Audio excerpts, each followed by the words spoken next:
배현진 의원이 일단 병역 비리 의혹을 좀 깨끗하게 해결해라라고 촉구하면서 논란이 일기도 했거든요. 네네. 여기에 대해서 진중권 전 교수가 병역 비리 의혹은 이미 깨끗이 끝난 사안이다. 검증이 됐다고 말을 하면서 부친상 중인 사람한테 이런 얘기는 적절하지 않다라고 또 비판을 하기도 했습니다. 그게 어찌 보면 2013년이기 때문에 MB정부 때 한 거예요. MB정부 때 야당 시장의 아들의 병역 문제에 대한 걸 서울지검에 혐의 없음 결정한 거거든요. 근데 그거를 이제 와서 뭐 다시 하라라고 하는 건 제가 보기엔 너무 과도하죠. 예. 알겠습니다. 자, 박원순 서울시장의 장례 절차가 내일 마무리가 됩니다. 오늘 입관식이 열렸는데 일단 이게 원래 일정보다 하루 늦게 진행이 된 거죠? 네네. 뭐 아마 어제 진행될 것 같았는데 아마 예. 아들이 영국에 있었습니다. 그러다 보니까 들어왔는데 2시쯤에 들어오긴 했는데 원래 입관식은 아마 12시 반에 예정된 것 같은데 들어오고 바로 오진 못해요. 왜냐하면 코로나 검사를 해야 되고 기다리는 시간이 있거든요. 그러다 보니까 아마 저녁에나 뭐 오늘 새벽이나 들어온 것 같아서 오늘 아마 이루어진 것 같습니다. 예. 내일 이제 발인 절차는 어떻게 좀 진행이 되는가요? 아마 이게 아마 지금 대규모로 하는 특히 코로나 때문에 많은 사람들이 참여하지는 않고 온라인으로 진행할 것 같고요. 예. 그다음에 아마 서울시 아마 노제 같은 걸 지내고 나서 뭐 이렇게 화장하는 순서로 이렇게 갈 것 같습니다. 개인적으로는 사실은 이제 어제 제가 뭐 시민사회 추도식이 있었어요. 그래서 네. 갔다 왔는데 저도 뭐 민변 회원이고 또 참여연대 또 오랫동안 있어서 물론 저 있을 때 직접 있지는 않았어요. 그러고 보니까 이제 따님도 오시고 여러 분 시민사회 같이 했던 분들이 이제 같이 하셨는데 다들 뭐 굉장히 많이 우시고 굉장히 슬픈 특히 따님은 오셔가지고 말도 잘 못하시고 그냥 울다 혼자 오시다 가시더라고요. 아마 어제는 아마 아들이 없어서 상주가 원래 아들이 있어야 되는데 아들이 조금 늦게 왔던 것 같습니다. 예. 네, 박 시장의 장례 절차를 놓고도 논란이 계속해서 이어지고 있는데요. 박 시장에 대한 수사가 종결 처리됐기 때문에 일단 사실로 확인된 부분은 없지만 성추행 혐의가 있었고 또 고소된 사실이 알려지면서 정치권 일각에서는 또 조문을 하지 않겠다라는 결정이 이어지기도 했었죠. 반면에 고인에 대한 추모가 우선이다라는 입장도 있었는데요. 두 분의 입장을 좀 들어보겠습니다. 저는 뭐 정치를 떠나서 개인적으로도 인연이 있고요. 그다음에 이게 물론 지금 서울특별시장으로 하는 게 뭐 적절하냐 이런 얘기들 많이 하시는데요. 사실은 우리 정부 어떤 의전 편람에도 보면 공무상 이렇게 돼 있지 않아요. 재직 중 이렇게 돼 있어요. 재직 중이다 보니까 우리 2004년에도 아마 기억하실 거예요. 부산시장이었죠. 안상영 시장님도 그 당시에 이제 구치소에 계셨거든요. 뇌물수수 혐의로. 근데 어쨌든 극단적 선택을 하셨어요. 예. 그래도 부산시장으로 했습니다. 그때도. 그러니까 그런 거에 대해서 왜냐하면 이게 공무상 재해처럼 뭐 예를 들어서 그럼 집에서 쉬다가 돌아가시면 공무상 아니잖아요. 그렇다 해서 아니냐. 그렇지는 않거든요. 그래서 본다 그러면 저는 아마 이 뭐 서울시장으로 하는 거는 큰 문제는 없어 보이고 아마 5일장으로 하시는 분은 아마 그 장례위원회에서 양해를 구한 것 같아요. 아들이 아마 좀 늦게 들어오다 보니까 그다음에 그날 발견된 게 12시 넘었거든요. 그러다 보니까 3일장 할 경우에는 어찌 보면 이제 절차가 진행이 안 되는. 저도 어제 추도식 가보니까 뭐 스피커도 제대로 안 돼 있고 오히려 이렇게 뭐라 그럴까요? 그러니까 뭐 이렇게 서울시장으로 하는 거 치고는 그렇게 막 아주 크게 하거나 이러지 않아요. 아마 아시는 분들만 또 조문하고 이래서 저는 뭐 조금 양해를 해주셨으면 하는 그런 바람이 있습니다. 예, 박 의원님은 어떻게 생각하십니까? 뭐 이런 사건의 경우에 우리 문재인 대통령을 비롯해서 또 고 박원순 시장도 그렇고 대부분의 이른바 진보 진영에 있는 사람들이 한 목소리를 냈던 것이 피해자 중심주의다. 지금 말해서 피해자의 그 트라우마, 고통 이런 건 뭐 상상을 초월하지 않습니까? 그러니까 솔직히 말하면은 박원순 시장에 대한 추모의 그 목소리가 크면 클수록 현실적으로 그 피해자가 당하는 고통은 정말 심각한 것이거든요. 그런데 지금 돌아가는 분위기를 보면은 언론도 그렇고 또 많은 정치인들도 박원순 시장의 추모의 열기가 뜨거운 반면에 피해자에 대한 뭔가 위로의 이런 거는 전혀 없어요. 그냥 뭐 말로만 뭐 2차 가해를 해서는 안 된다라고 하지만 현 정부의 또 서울시 쪽에 책임 있는 인사가 피해자를 위해서 어떤 구체적인 행동을 보여준 적이 있습니까? 두 번째는 좀 애석합니다만은 박원순 시장은 1천만 서울 시민의 수장입니다. 일반 사람이 아니에요. 그러면은 그것도 9년이나 지금 서울시를 책임져 온 사람이지 않습니까? 근데 돌연 갑자기 이제 극단적인 선택을 한 것이죠. 그럼 서울 시민 입장에서는 당연히 알 권리가 있는 겁니다. 왜 저분이 저런 뜻밖의 극단적 선택을 했냐. 이것은 정치적인 그런 쟁점이 아니라 두 번 다시 이런 불행한 사태가 재발되지 않도록 우리 사회 시스템을 만드는 차원에서라도 예. 그 진실에 대해서는 아프지만 명백하게 우리가 또 집요하게 확인을 해볼 필요가 있다. 제가 제일 중요하게 생각하는 것은 지금 이제 말씀하셨는데 그 장 규정상이 뭐 재직 중이다, 공모 중이다. 그런데 지금 우리 국민들 여론을 보십시오. 그런 단순한 법 규정, 법에도 사실 명백치가 않아요. 그런데 솔직히 말하면 박원순 시장이 공무상 순직한 건 아니지 않습니까? 그런데 어떻게 이것을 서울시장으로 해서 거기에 국민 세금이 아주 뭐 10억이나 든다고 하는데 저는 이것은 오히려 고인에 대한 인간적인 도리가 있다라고 하면은 오히려 조용하게 장례를 치르는 것이 국민 정서에 맞고 또 우리나라 자살공화국이라고 하지 않습니까? 그렇게 유명한 또 정치적으로 책임 있는 분이 그냥 극단적 선택해서 그것이 면죄부로 모든 것이 해소됐다라고 하면은 우리 어린 학생들이 뭘 배우겠냐. 저는 사실 예. 솔직히 걱정이 됩니다. 네. 예. 첨언을 좀 해주시겠습니까? 네네.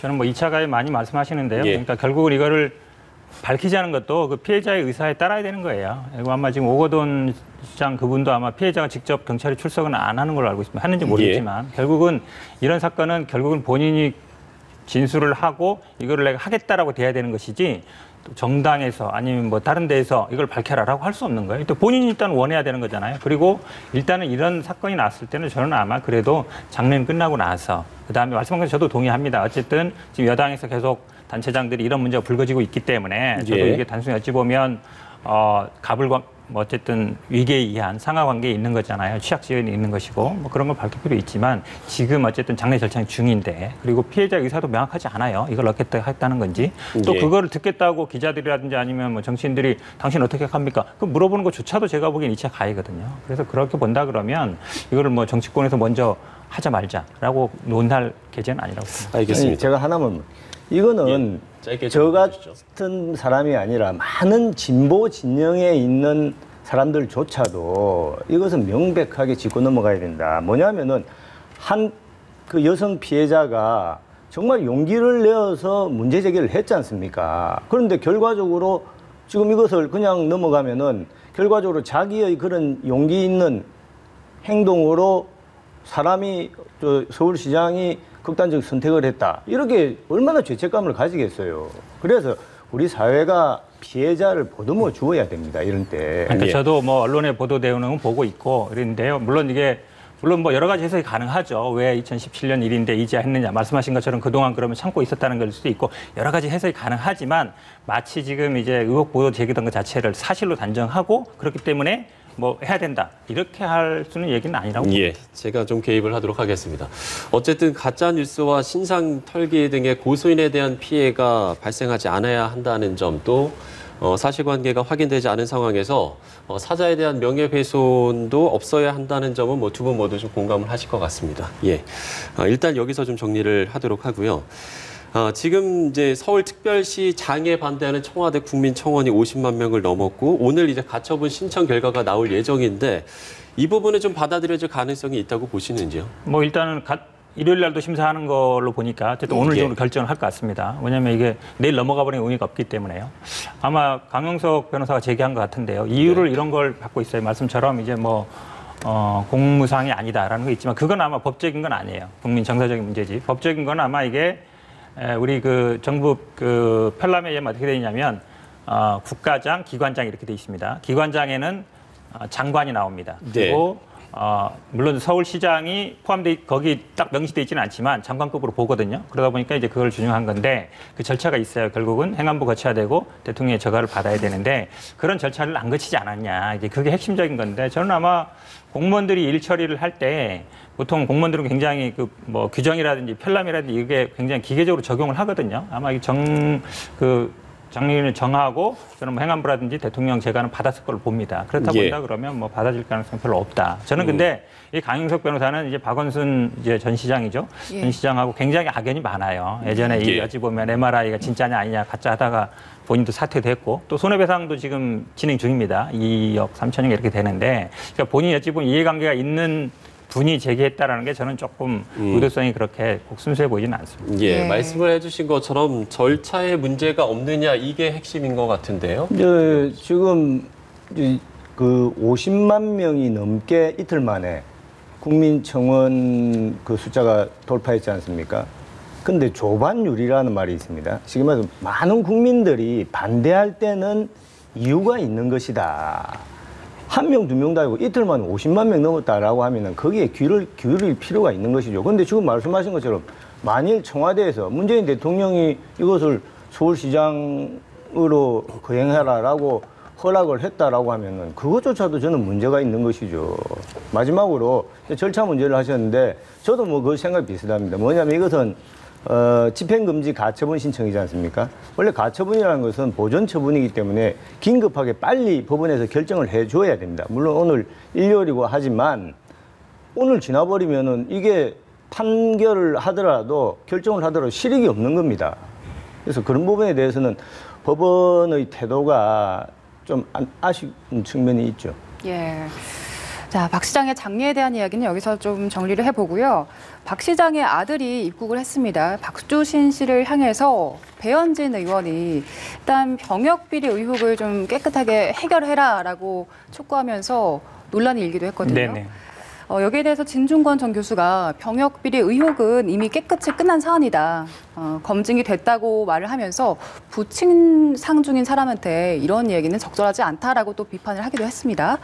자, 팩트 체크를 좀 해야 될 것 같아요. 실제로 박 씨가 받았던 병역법 위반 혐의가 네네. 이미 무혐의로 결론이 난 건가요? 그렇습니다. 그러니까 2011년에 이분이 이제 아들이 이제 공군에 입대했다가 이 디스크라 그러죠. 그 예. 주간판 탈주증으로 하면서 이제 공익요원으로 받았습니다. 2011년에. 그러다 보니까 이제 2012년에 이 의혹을 제기했는데 사실 그래가지고 어떻게 됐냐면 의혹 제기를 강용석 변호사 그때 많이 했어요. 그때 예. 의원이었죠. 그러다 보니까 이제 그 연재 세브란스 병원에서 재검증을 했습니다. 예. 그래서 MRI로 보니까 이게 어쨌든 동일인이 맞다. 그리고 그 백무청의 진단에는 문제가 없다. 그래서 서울 그때 지검에서 2013년 5월이었는데요. 예. 혐의 없음 결론을 했습니다. 예. 근데 그 이후에 논란이 벌어진 게 뭐냐면 계속 문제 제기한 게 그때 사람이 바뀌었다.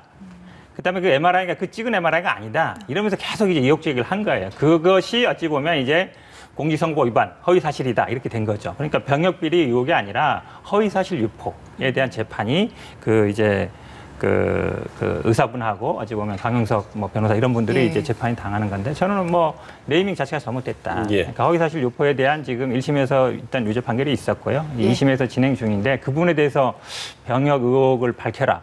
라고 하는 건 그게 어찌 보면 2013년이기 때문에 MB정부 때 한 거예요. MB정부 때 야당 시장의 아들의 병역 문제에 대한 걸 서울지검에 혐의 없음 결정한 거거든요. 근데 그거를 이제 와서 뭐 다시 하라라고 하는 건 제가 보기엔 너무 과도하죠. 예. 알겠습니다. 이제 내년 4월 보궐선거에 서울시장과 부산시장이 선거가 이뤄지면서 대선 전초전의 성격이 띠게 될 것이라 이런 좀 관측들이 많은 것 같습니다. 어떻게 보시는지요? 이제 우선 아까 우리 앵커께서 말씀하신 팩트 체크를 하나 하고 넘어가야 되겠습니다. 예, 짧게 해주시면 예, 짧게 좋을 것 같습니다. 하겠습니다. 네. 아까 지금 말씀하신 것처럼 그 박원순 시장의 아들 박주신 그 병역법 위반은 이제 무혐의가 됐지만 지금 문제가 되는 것은 그 아까 말씀하신 것처럼 공직선거법의 항소심 그리고 박원순 시장이 제기한 손해배상 청구 소송이에요. 근데 이 두 사건에서 법원에서 이 아들 박주신 씨를 증인으로 채택을 한 겁니다. 근데 법원에서 이제 증인으로 채택을 하면은 법정에 나와라 이렇게 소환장을 발부를 하지 않습니까? 근데 그동안에 몇 년 동안 영국에 있어서 주소가 모른다 해가지고 소환이 안 된 겁니다. 그래서 이런 부분은 저도 개인적으로 지금 장례 중에 이 문제를 제기하는 것은 부적절하지만 어쨌든 한국에 들어왔기 때문에 이 부분을 깔끔하게 매듭 짓는 것이 박원순 시장 측이 제기한 소송이기 때문에 예. 좀 낫지 않을까 싶은 생각이고 알겠습니다. 방금 말씀하신 이제 부산시장 또 서울시장 이 보궐선거요. 보궐선거 부분은 뭐 제가 알기로는 민주당의 당헌 당규상 부정부패 등 어떻든 그 현역 단체장의 과오로 보궐선거가 생겼을 때는 이제 후보를 내지 않는다. 예. 근데 실제로 보궐선거 비용이 저도 깜짝 놀랐어요. 예. 부산시장 보궐선거 같은 경우에 100억 원 이상이 든답니다. 그럼 서울시장은 아마 한 2, 300억 들겠죠. 사실은 그 부분에 대해서 원래 있던 단체장의 책임이 사실은 규명이 돼야 되는 것 아니겠습니까? 그런 차원에서라도 민주당 차원에서 아마 후보를 내지 않을까, 아주 후보를 내지 않는 것이 맞지 않을까, 저는 그렇게 전망을 하고 있습니다. 예. 예. 어려운 부분인데요. 사실은 뭐 당연 당규에 그렇게 돼 있는 건 맞습니다. 여러 가지 그런 경우에는 안 내게 돼 있는데 저는 뭐 이게 물론 우리 당 입장에서는 어쨌든 도덕적으로나 윤리적으로 이걸 지키겠다, 정당성을 갖겠다는 부분인데 이게 점점 판이 커지고 있잖아요. 예. 저는 아마 지금 앞에 뭐 박지문 의원 얘기도 있었지만 이게 만약에 부산시만 하는 게 아니라 서울시도 있고 앞으로 이제 재판 결과에 따라 더 커질 수 있거든요. 예. 아마 차기 당대표 하시는 분이 결단을 하셔야 될 거라고 봐요. 왜냐하면 이렇게 판이 커지고 있는데 우리는 그냥 구경만 하겠다라고 할 수는 없는 상황으로 가고 있는 것 같습니다. 예, 그리고 박 시장의 장례식을 마무리한 뒤에 그 뒤에 민주당 전당대회가 이제 다시 네네. 재개가 되지 않습니까? 그런데 내년 보궐선거가 이렇게 대선급으로 좀 커지면서 네. 대표 임기나 사퇴 시점에도 변수가 좀 생긴 것 같아요. 네, 맞습니다. 그러니까 당초에 아마 여러 분 나오려도 하다가 지금 두 분으로 정리가 됐는데 예. 사실은 그전에는 관건이 뭐 임기를 채우느냐 아니면 뭐 사퇴 시점이 3월이에요. 그러니까 3월에 하느냐 했는데 지금 이렇게 만약에 흘러간다 그러면 단순히 이게 그 광역단체장뿐만 아니라 아마 내년에 이제 총선 후에 아니면 패스트트랙으로 이제 무효되는 사람들에까지 하면 국회의원 보궐선거도 많이 생길 수 있어요. 여러 군데 예. 생길 수 있거든요. 광역단체도 뭐 2군데 이상 생길 수 있고 이렇게 본다 그러면 사실은 원래 내년에는 선거가 없는 해였는데 만약에 이 선거 결과에 따라가서는 그 다음에 이제 대선 영향까지 분명히 미칠 수밖에 없거든요. 그렇게 본다 그러면 임기를 중간에 사퇴해도 되느냐? 그러니까 선거 한 달 전에 사퇴하는 게 맞느냐? 이런 얘기들이 예. 당장 논란이 될 수밖에 없을 것 같아요. 저는. 예. 예.